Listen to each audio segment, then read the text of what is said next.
One of the things that Marion mentioned with the Samsung dialer, which is because it works on a kind of double tap basis, you can double tap and hold to assign speed dial contacts.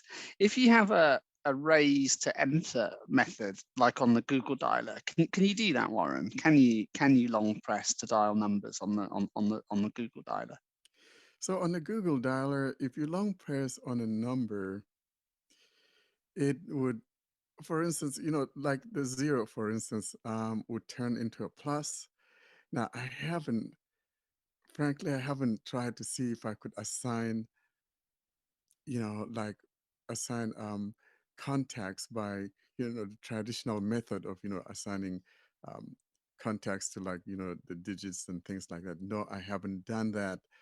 And I don't think that would, but well, it wouldn't hurt to try it and see what happens, right? So I'm gonna go to my key, keypad and see.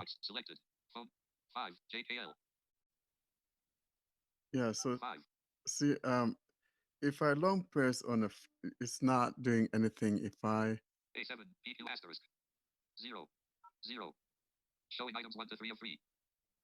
Yeah, see it only the zero would give me the plus, but the numbers no. So we can't long press on the Google dialer, and maybe um, assign contacts that way. So as a result of that, your contacts are arranged, or favorites are arranged by using, or basically utilizing the favorites, and you could assign favorites like that, but Yeah, not by long pressing one of the digits. no.